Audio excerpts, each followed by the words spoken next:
Good morning, everybody. Welcome to our August town meeting. Can you believe fall is just around the corner? Football is just around the corner. Woohoo, go Hogs. A lot of stuff going on in September. You should receive your calendars about midweek next week. First of all, I want to thank each and every one of you that supported the Butterfield Trail Village Stage Series concert last night featuring Natasha Korsakova. And if you are able and you want to return tonight, it's free to residents. They will perform the same program at 7 p.m. It was so good, ladies and gentlemen, it's probably worth hearing a repeat. So thank you so much for your support. I want to make a few notes about the September calendar beforehand so you can keep this in the back of your mind. On Friday the 1st of September, there will be another assisted living open house from 9 to 11. And the nice thing about it is we offer shuttle from the front entrance around to assisted living, and then we'll bring you back home. And then on Sunday, the 3rd, the Arkansas Winds French Horn section will be here to perform a concert. It's 10 musicians, and it's called the Arkansas Winds French Horn Force. They're going to perform movie themes, sacred music, and fripperies. Raise your hand if you know what a frippery is. Okay, well, you musicians in the audience know. The rest of us will have to be here to find out. Saturday the 9th at 7 p.m., I am so happy to introduce Michael Burks, my assistant, to you. He just released his first private CD of sacred and hymn music, and he will perform his new CD titled Grace at 7 p.m. Saturday the 9th. So I do hope you can be here for that. Monday the 18th, we're going to learn about service dogs of distinction. There's a program in Northwest Arkansas that helps find and train dogs to be service dogs to veterans who are suffering from PTSD. That's a program that has proven to be successful. The suicide rate among veterans once they return is, we shouldn't even be talking about it, but it happens. And these service dogs are helping veterans get through the PTSD, and I thought you would enjoy hearing how this program started in Northwest Arkansas and what it involves and how we're helping our local veterans. Friday the 22nd. That will be a very special day. We're going to reinstate our Walk to End Alzheimer's here on campus, and I would like to have Heather come and give us a little more information about that.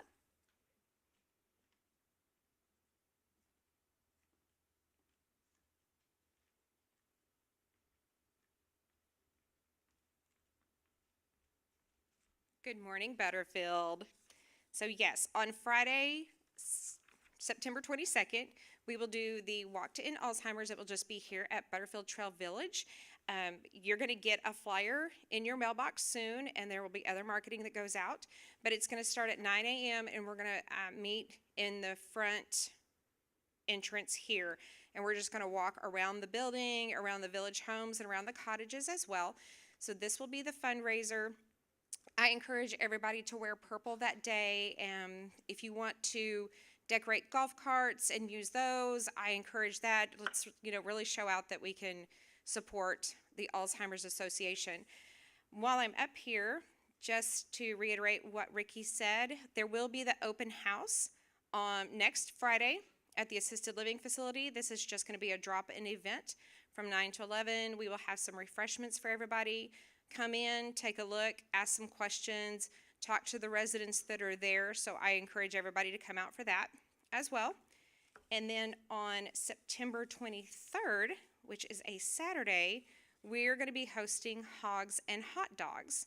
So that is the first SEC game for the Arkansas Razorbacks. They're playing LSU for the boot. So it's going to be $10 for a plate with hot dogs, chips, cookie, and a drink, and all those proceeds are going to be going to the Alzheimer's Association as well.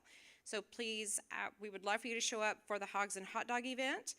Don't wear purple on that day, because then I'll make you eat out somewhere else. But we do encourage everybody to wear red on that day. And while I have everybody's attention, if you knew about the jelly beans that were outside of the dining area, you got to guess the number of jelly beans in the jar. So I do have the winners for that, but first let me say that I do have a consolation prize for the lowest guess and the highest guess. So the lowest guess was Miss Karen Crocker at 90. So I do have a consolation prize for you. Miss Ginger Crippen guessed 20,736. So I have something for her as well. We had a tie for the closest guess. The number of jelly beans that were in the jar were actually 885, and I counted every one of them. And so there was a tie at 888, and that was between Ann Pritchard and Jim Bowles. So I will let you guys fight it out over the jelly beans, or somebody can take the jelly beans and I'll get a gift card or something for somebody else. So if those individuals want to hit me up in my office for your prizes, that would be great. And I will, of course, be around after town hall meeting to answer any questions about any of our events. Thank you.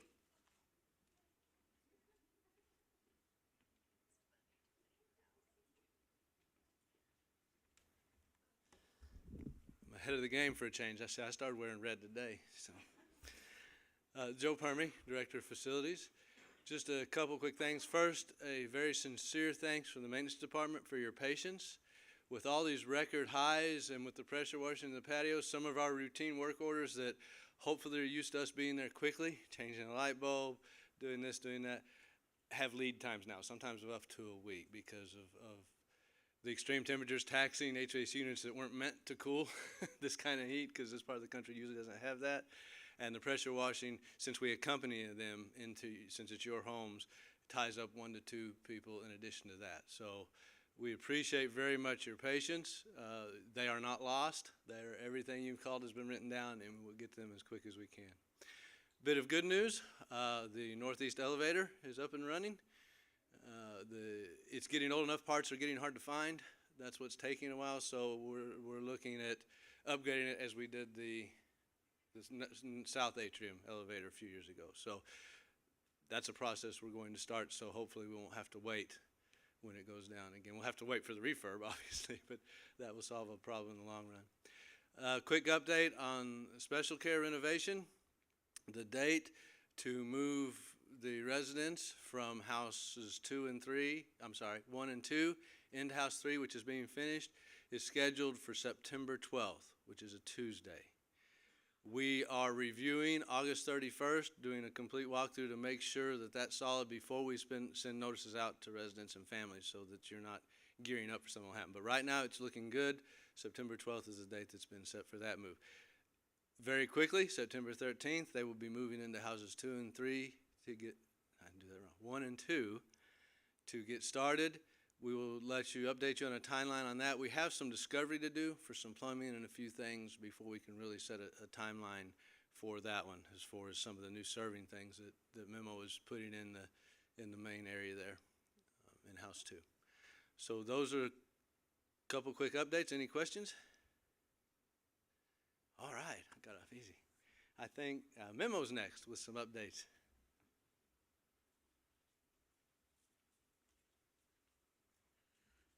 Good morning. My name is Memo. I'm the Director of Dining. Most of you already know who I am, but if we have any new residents, I'm here to talk about the buffet and answer any questions you might have. So I set out a flyer, and this flyer is going to explain exactly how we're handling the buffet and what's going to happen with the food, how many entrees we're going to be serving, the types of sides. We will go back to serving a heart-healthy option every single day. We are looking into rotating more of a vegetarian option on as a fourth protein when we possibly can. And understand that there are going to be action days, like on Wednesdays, where we have a carving station that might substitute the one of the proteins as a carving station. So that didn't go into too much details about that, but the other stuff is like Saturday breakfast. We're gonna, instead of opening up the bistro and training new staff for that, we're gonna open up on Saturday from the same kind of hours, from 7:30 till 9:30 a.m. This will offer a full breakfast, which will have the fruit bar, a toast bar, oatmeal, your traditional stuff like bacon, sausage, hash browns, things like that. It will be two prices, either just the cold bar and the full bar. So, if you guys have any questions about that, feel free to ask me. So, any questions? Jim?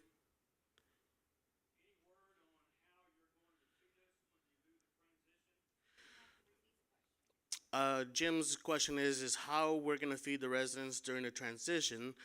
We're still in the process of working that out right now. Of course, we have some different options. The shutdown's gonna be for about 6 to 8 weeks is what we're planning on, and hopefully, if the weather is good, we can finish that a lot sooner. But no promises of earlier time. So.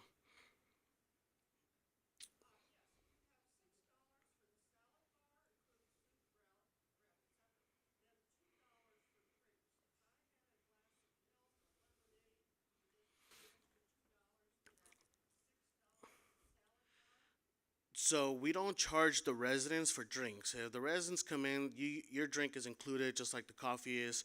That $6 is mainly for, let's say a guest comes in, they want to buy a dinner salad, but they also want a drink. They will have to pay for their drink. The question was, in a salad bar, does it come with a drink? The answer is no. There are different prices. In the past, we've done residents wanted just a dinner salad, so we just accommodated the price to just accommodate the dinner salad. So. Hmm? The question is when this is going to happen. We are looking into between the times of January, February, and March. So it could be halfway between January. Again, it'll be about 5 to 8 weeks. All right. I was actually expecting more questions. So, all right. That's Joe.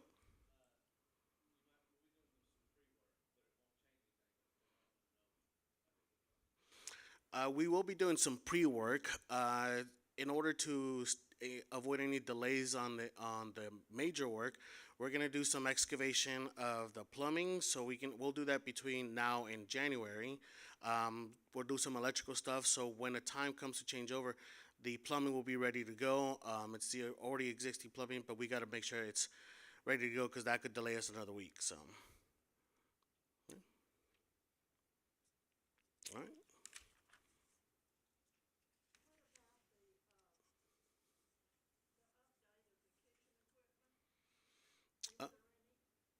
The question is the update of the kitchen equipment. We don't have an update on the kitchen equipment. We've done that over the last few years, and our kitchen is pretty up to date.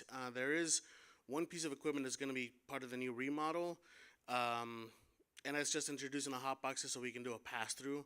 But that's the only piece of equipment that we're looking at introducing to that besides the buffet. Okay. All right. Thank you very much. Oh, if you have any questions about this, please contact your food committee representative. We will meet again this week or next week. When any kind of concerns you have, we will be addressing all those concerns at that time. Okay, thank you.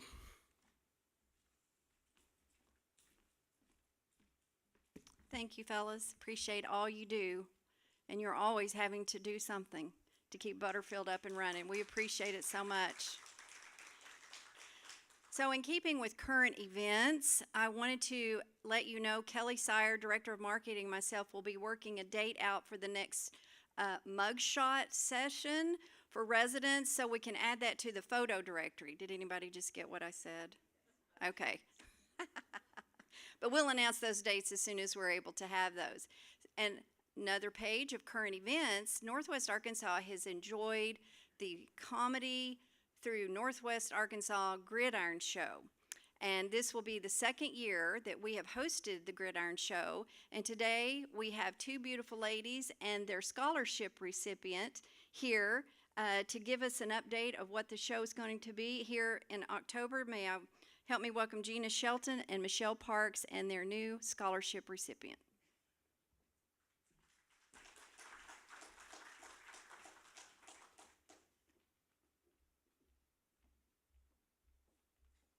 Good morning, everyone. Thank you so much for having us. And we're excited to be here to tell you about the 2023 Northwest Arkansas Gridiron Show. I made notes because I don't want to forget any of the details. The performances are here October 6th and 7th. The show is written, directed, and performed by regional journalists and produced by the Northwest Arkansas chapter of the Society of Professional Journalists. It's a sketch comedy show in the vein of Saturday Night Live, pokes fun at local, state, and national newsmakers and cultural trends of the past year through sketch and song. So we have a lot of fun producing the show, and the best part is the ticket sales raise funding for journalism scholarships in the region. So a little background, the show was started in 1978, so that's 45 years ago, by the professional and student chapters of the Society of Professional Journalists. It continued for 13 years and was performed in various venues such as the Rodeo Grounds Community Center in Springdale and the Art Center of the Ozarks in Springdale. They took a 13-year break and then came back in 2004 with the help of the American Association of University Women. And we had shows for several years at the Arkansas Public Theater in Rogers in the Victory Theater. So the live shows were temporarily discontinued during the COVID period, and then we resumed last year in this beautiful facility, and we really had a great time here. So thank you for having us back. The show's MC is usually a well-known civic, political, or community leader. This year, our MC is Larry Foley, a longtime journalism professor, former chair of the Department of Journalism, or School of Journalism, at the University of Arkansas, and he's an accomplished documentary filmmaker. I'm sure you all have heard of him and know him. The politicians, from local mayors to state representatives, senators, and governors, and even a president in the making, have attended the show to watch themselves be lampooned and skewered. That's half the fun for the audience. It's also a very nice social event. We'll have a reception at 6. The show starts at 7, and then we'll also have some refreshments at intermission.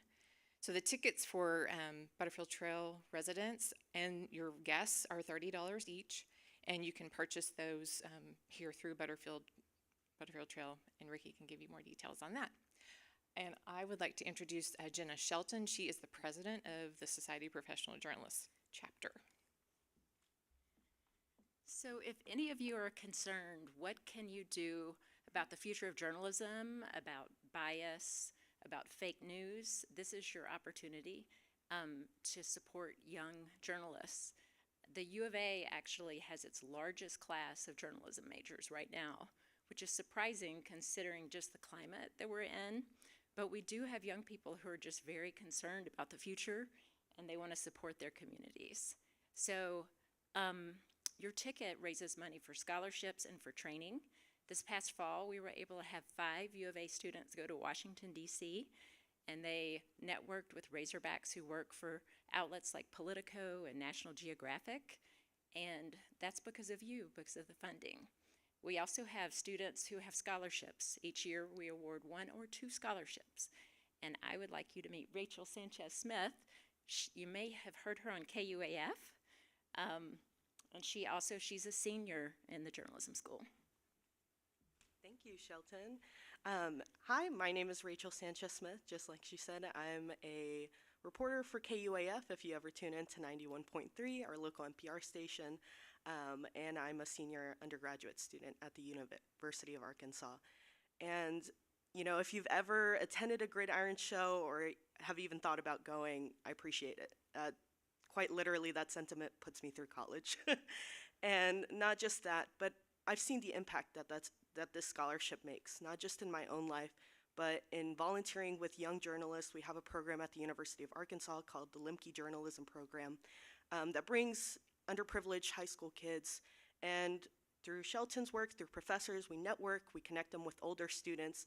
It makes a difference. It makes a difference not just in literally sending them to college and being able to financially afford it, but it makes a difference in the sense that they have a mindset. They know that they have people supporting them and that their dreams, their future, that all of it's possible.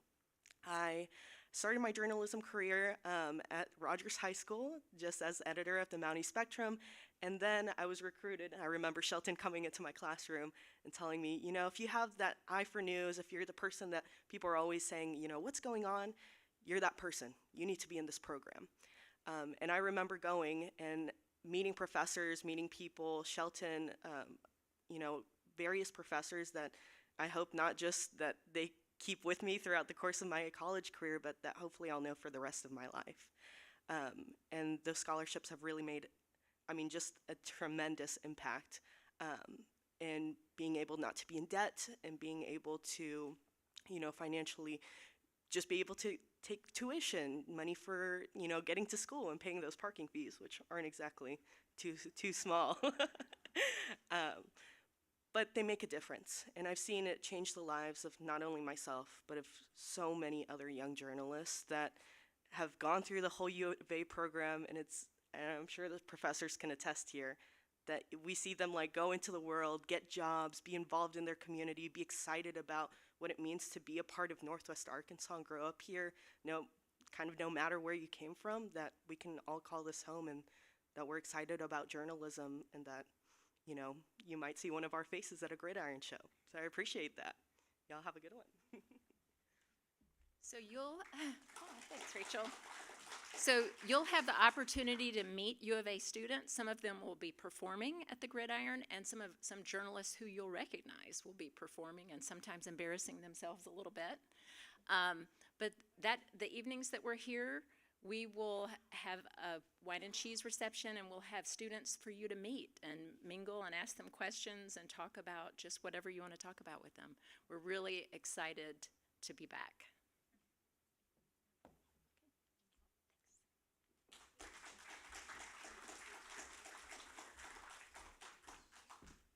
Thank you, ladies. I love success stories. They're wonderful.